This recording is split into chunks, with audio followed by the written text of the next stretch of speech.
आप सभी विद्यार्थी का स्वागत है आपके अपने चैनल AK क्लासेस में। तो आज हम लोग पढ़ने वाले हैं बिहार बोर्ड फाइनल परीक्षा 2026 के लिए, जो कि आपके एग्ज़ाम होने वाला है। और सब्जेक्ट हम लोग साइंस पढ़ेंगे, जो कि विज्ञान है, और top 25 VVI objective question science का है। तो आप सभी विद्यार्थी ज़रूर इसे कीजिएगा, क्योंकि किताब से गेस किया गया चुनकर वैसे प्रश्न लाए हैं जो आपके एग्ज़ामों में कई बार यह सभी क्वेश्चन पूछा जा चुका है। और आपको टेस्ट देना है और यह 25 में 25 सही करना है। क्या करना है?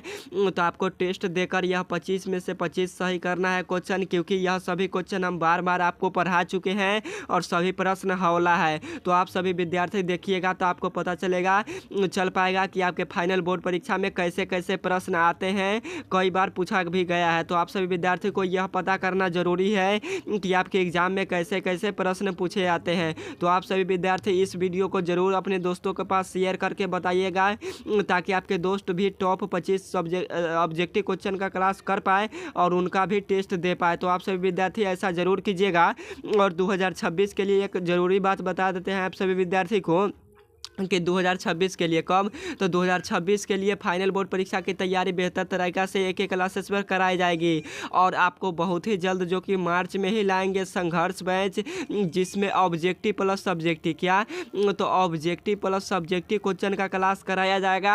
और ऑल सब्जेक्ट का क्या कराया जाएगा? तो ऑल सब्जेक्ट का क्लास कराया जाएगा, जो कि आपके मैथ भी होते हैं, संस्कृत भी होते हैं, हिंदी भी होते हैं, सोशल साइंस, ऑल सब्जेक्ट का क्लास कराया जाएगा। सब्जेक्टिव प्लस ऑब्जेक्टिव और क्वेश्चन बैंक पूरा धुआंधार पढ़ाया जाएगा। तो क्वेश्चन बैंक भी पढ़ना इंपॉर्टेंट है आपके एग्जामों के लिए। अगर आप सभी विद्यार्थी संघर्ष बैच के साथ जुड़िएगा, जो कि मार्च में आएगा, तो आप सभी विद्यार्थी की फाइनल बोर्ड परीक्षा 2026 को टेंशन नहीं लेना है। और सभी विद्यार्थी जुड़कर बारीकी तरीके से जरूर पढ़िए, क्योंकि सभी क्वेश्चन लड़ जाएगा। और जो कि 2025 में, कब 2025 में जो एग्ज़ाम हुआ है, जो क्वेश्चन हम पढ़ाए थे हूबहू वही सभी क्वेश्चन आपके एग्जाम में पूछा गया है। ऑब्जेक्टिव में तो संस्कृत और हिंदी में बहुत सारा प्रश्न लड़ रहा, पूरा प्रश्न लड़ गया। और साइंस में भी कितना प्रश्न, 55 प्लस प्रश्न लड़ा था। साइंस में 55 प्लस ऑब्जेक्टिव क्वेश्चन लड़ा था AK क्लासेस का। तो आप सभी विद्यार्थी पढ़ते हैं तो आपसे काफ़ी ज़्यादा सभी प्रश्न बन पाएगा। और सोशल साइंस में भी मेरा प्रश्न लड़ा। और मैथ में क्यों नहीं लड़ा? कि मैथ हम AK क्लासेस नहीं किया था, तो आप लोगों को हम नहीं पढ़ाए थे मैथ, इसलिए मैथ में नहीं लड़ा। न तो मैथ में भी 100% क्वेश्चन सभी लड़ जाता। क्या होता है? तो मैथ में भी सभी क्वेश्चन 100% लड़ जाता। तो आप सभी विद्यार्थी जरूर कीजिएगा। और जो 2026 वाले विद्यार्थी हैं, उनको मैथ पढ़ने के लिए बहुत ही बेहतर तरीके से AK क्लासेस पर मिलेगा। क्या?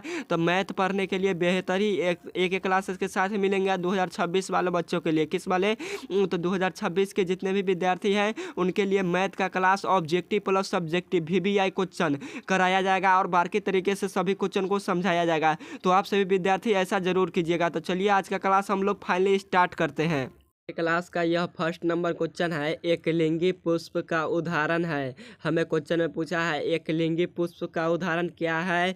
तो हमारा पपीता होता है एकलिंगी पुष्प। हमारा राइट आंसर ए होगा, पपीता होता है।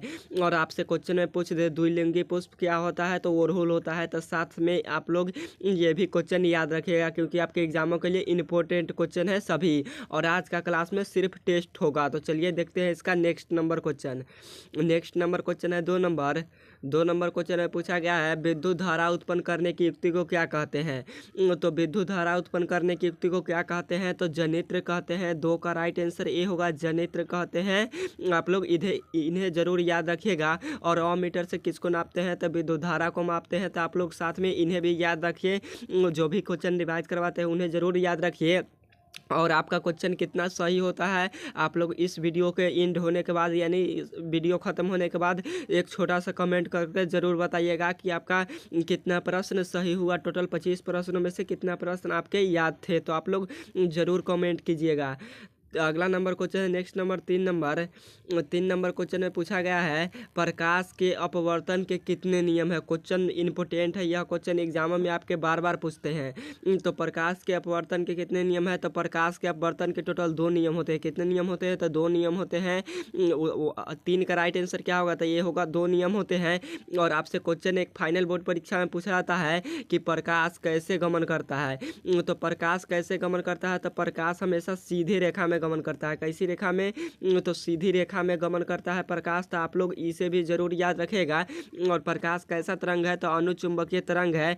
और प्रकाश का चाल सबसे अधिक कहाँ होता है, तो प्रकाश का चाल सबसे ज़्यादा निर्वात में होता है। कहाँ होता है, तो प्रकाश की चाल सबसे ज़्यादा निर्वात में होता है। और निर्वात में प्रकाश की चाल कितना होता है, क्वेश्चन पूछता है निर्वात में प्रकाश की चाल कितना होता है, तो 3 × 10⁸ मीटर पर सेकेंड होता है। कितना होता है, तो 3 × 10⁸ मीटर प्रति सेकेंड होता है, यानी 3 लाख किलोमीटर पर सेकेंड होता है निर्वात में प्रकाश की चाल, जो कि सबसे ज़्यादा होता है। और उससे कम कहाँ होता है, तो वायु में होता है। तो आप लोग याद रखिए।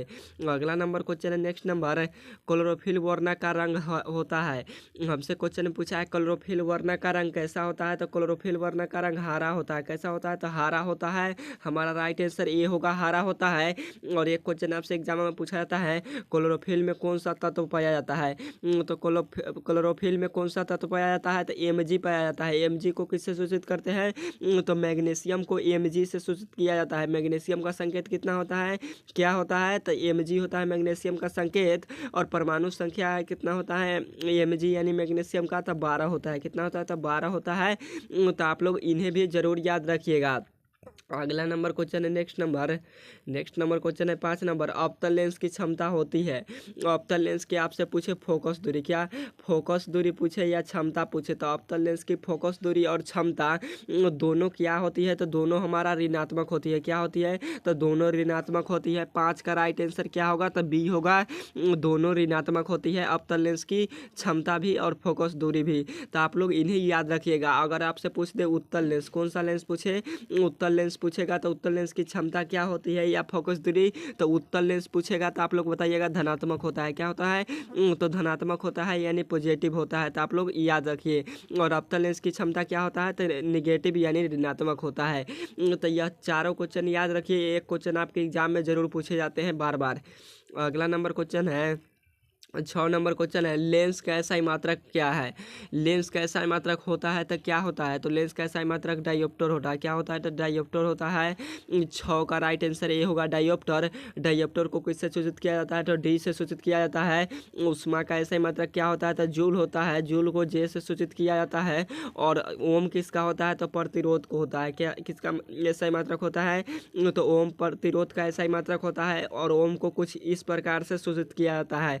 और कूलम किसका होता है, तो विद्युत आवेश का। और कूलम को किससे सूचित किया जाता है, तो सी से। किससे, तो कूलम को सी से सूचित किया जाता है, जो कि विद्युत आवेश का SI मात्रक होता है। किसका, तो आवेश का SI मात्रक होता है कूलम। तो आप लोग याद रखिए।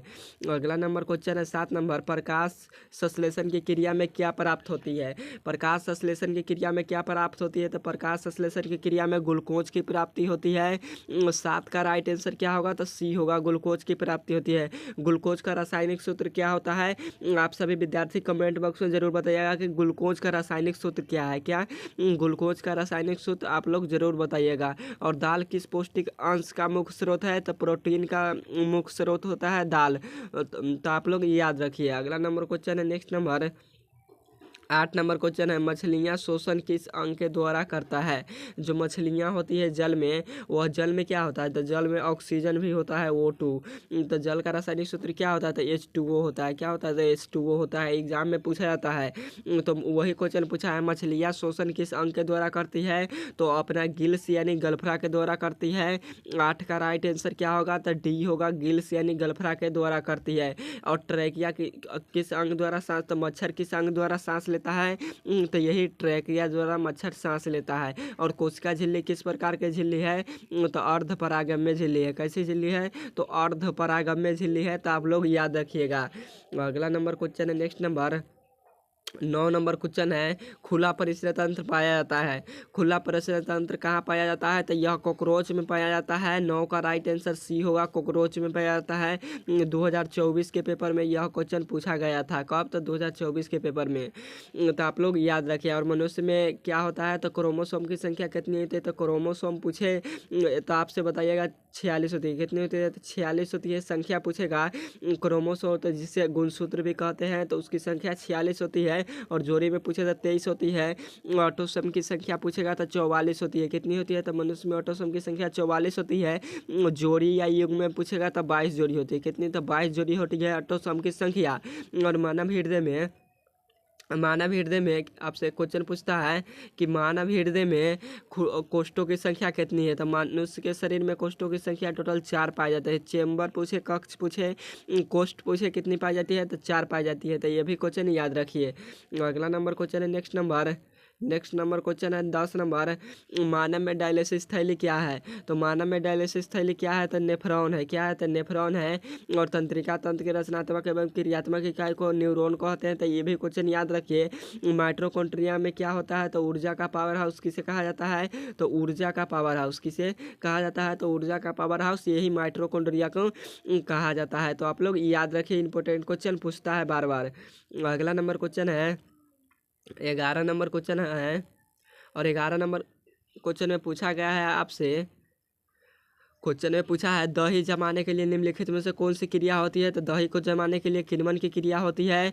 11 का राइट आंसर सी होगा। और दही क्या होता है? तो अम्लीय होता है, जिससे किसी भी बर्तन में, तांबे के बर्तन में रखने पर दही का स्वाद बदलने लगता है और दही खट्टा होता है। और दही में कौन सा अम्ल पाया जाता है? तो लैक्टिक अम्ल पाया जाता है। कौन सा अम्ल?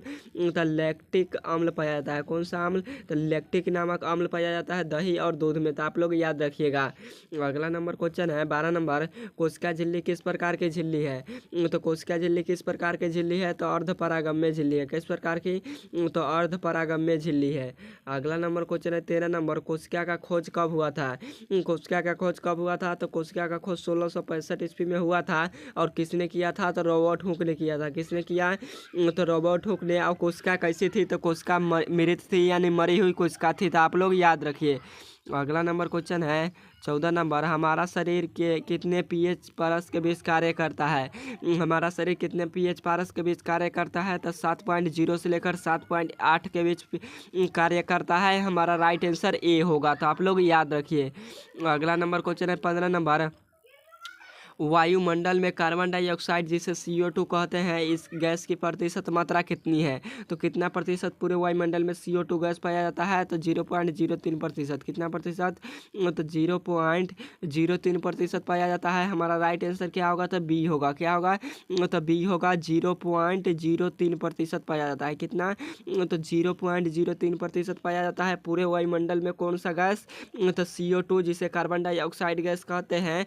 और शुष्क बर्फ भी CO2 को कहते हैं। किसे कहते हैं? तो शुष्क बर्फ CO2 गैस को कहते हैं। 2024 के पेपर में पूछा गया क्वेश्चन था। अगला नंबर क्वेश्चन है 16 नंबर। प्रिज्म क्या है? यहाँ पे लिखा है प्रिज्म। यहाँ पे ये गलत है। इस क्या हमसे होना चाहिए? तो प्रिज्म होना चाहिए। क्या होना चाहिए? तो प्रिज्म में कितने सतह होते हैं हमसे पूछा है। तो प्रिज्म में टोटल 5 सतह होते हैं। कितने सतह होते हैं? तो 5 सतह होते हैं प्रिज्म में। हमारा राइट आंसर सी होगा। 2 त्रिभुजाकार होता है, 3 आयताकार होता है। ये स्पेक्ट्रम प्राप्त करने के लिए किसका प्रयोग किया जाता है? तो प्रिज्मों का। क्वेश्चन पूछता है 2024 के पेपर में पूछा था। स्पेक्ट्रम प्राप्त करने के लिए किसका प्रयोग किया जाता है? तो प्रिज्मों का, यानी प्रिज्म का प्रयोग किया जाता है। तो आप लोग याद रखिए। अगला नंबर क्वेश्चन है 17 नंबर। मानव हृदय में कोष्ठों की संख्या कितनी है? तो मानव हृदय में कोष्ठों की संख्या 4 है। हमारा राइट आंसर ए होगा। 4 है। कितनी है? तो 4 है मानव हृदय में कोष्ठों की संख्या। अगला नंबर क्वेश्चन है 18 नंबर। ओजोन का अणुसूत्र होता है। क्वेश्चन पूछा है ओजोन का अणुसूत्र क्या होता है? तो ओजोन का अणुसूत्र O3 होता है। क्या होता है? तो O3 होता है। आपके ऑप्शन में नहीं दिया है, जो कि यह सब ऑप्शन गलत है। इसका चारों ऑप्शन गलत है। ABCD ये चारों ऑप्शन गलत है। तो हमारा राइट आंसर क्या होगा? ओजोन का अणुसूत्र होता है तो O3 होता है। क्या होता है? तो O3 होता है। क्या होता है? तो O3 होता है। और आपसे क्वेश्चन में पूछेगा ओजोन के एक अणु में ऑक्सीजन के कितने परमाणु होते हैं? तो ओजोन के एक अणु में ऑक्सीजन के 3 परमाणु होते हैं। कितने परमाणु होते हैं? तो 3 परमाणु होते हैं। हमारा राइट आंसर बी होगा। अगर पूछता ओजोन के एक अणु में ऑक्सीजन के परमाणु तो 3 होते हैं। हमसे पूछा है ओजोन का अणुसूत्र तो O3 होगा। कितना होगा? तो O3 होगा। और ऑक्सीजन के कितने परमाणु है? तो इसमें 3 परमाणु है। तो आप लोग याद रखिए। अगला नंबर क्वेश्चन है 19 नंबर, अम्ल का पीएच मान कितना होता है? तो अम्ल का पीएच मान 7 से कम होता है। यह क्वेश्चन बहुत बार पढ़ाए हैं, 7 से कम होता है। उदासीन का पीएच मान 7 के बराबर, क्षार का पीएच मान 7 से अधिक होता है। अगला नंबर क्वेश्चन है 20 नंबर, कार्बन क्या है? कार्बन क्या है? तो कार्बन हमारा अधातु है। हमारा राइट आंसर बी होगा, अधातु है। एस बी क्या होता है? तो उपधातु होता है। तो आप लोग याद रखिए। अगला नंबर क्वेश्चन है 21 नंबर, लोहा की परमाणु संख्या कितनी है? तो लोहा का परमाणु संख्या 26 होता है। हमारा राइट आंसर ए होगा, 26 होता है। 20 कैल्शियम का होता है और 18 पोटेशियम का होता है। 16 सल्फर का होता है। किसका होता है? तो सल्फर का। अगला नंबर क्वेश्चन है 22 नंबर, जनन कितने प्रकार के होते हैं? तो जनन टोटल 2 प्रकार के होते हैं। हमारा राइट आंसर क्या होगा? तो बी होगा, 2 प्रकार के होते हैं। कौन कौन सा? तो अलैंगिक जनन और लैंगिक जनन। कौन कौन सा? तो अलैंगिक जनन और लैंगिक जनन होते हैं 2 प्रकार के। अगला नंबर क्वेश्चन है 23 नंबर, किस धातु को चाकू से काटा जा सकता है? तो सोडियम जैसे धातु को चाकू से काटा जा सकता है। हमारा राइट आंसर ए होगा, सोडियम को। और पोटेशियम को भी के, यानी पोटेशियम को संकेत क्या है? तो के है। लिथियम का संकेत क्या होता है? तो एल आई होता है। क्या होता है? तो एल आई होता है। लिथियम, पोटेशियम और सोडियम को चाकू से काटा जा सकता है, यह तीनों धातु को। तो आप लोग याद रखिए। अगला नंबर क्वेश्चन है विभवांतर का एसआई मात्रक क्या होता है? तो विभवांतर का एसआई मात्रक वोल्ट होता है। क्या होता है? तो विभवांतर का एसआई मात्रक क्या होता है? तो वोल्ट होता है। क्या होता है? तो वोल्ट होता है। वोल्ट मीटर नहीं होता है। क्या होता है? तो सिर्फ और सिर्फ वोल्ट होता है। क्या होता है? तो सिर्फ और सिर्फ वोल्ट होता है विभवांतर का एसआई मात्रक। और विद्युत विभव का भी एसआई मात्रक वोल्ट होता है, मीटर नहीं होता है। क्या होता है? तो मीटर का आप लोग काट दीजिएगा, मीटर नहीं होता है। एम्पियर किसका होता है? विद्युत धारा का एसआई मात्रक होता है, या धारा का। न्यूटन किसका एसआई मात्रक होता है? तो बल का एसआई मात्रक। जूल किसका एसआई मात्रक? तो ऊष्मा यानी ऊर्जा का एसआई मात्रक जूल होता है। तो आप लोग याद रखिए। अगला नंबर क्वेश्चन है 25 नंबर, पित्त रस का पीएच मान कितना होता है? यह क्वेश्चन कई बार आपके एग्जामों में पूछा गया है और हम कई बार इस क्वेश्चन को बारीकी तरीके से सब्जेक्टिव प्लस ऑब्जेक्टिव में भी पढ़ाए हैं। तो आप लोग इसका आंसर कमेंट बॉक्स में ज़रूर बताइएगा। और यह 25 में से आपका कितना प्रश्न सही हुआ, आप लोग कमेंट बॉक्स में ज़रूर एक छोटा सा कमेंट करके ज़रूर बता दीजिएगा। तो ओके बाय, फिर मिलेंगे नेक्स्ट क्लास में।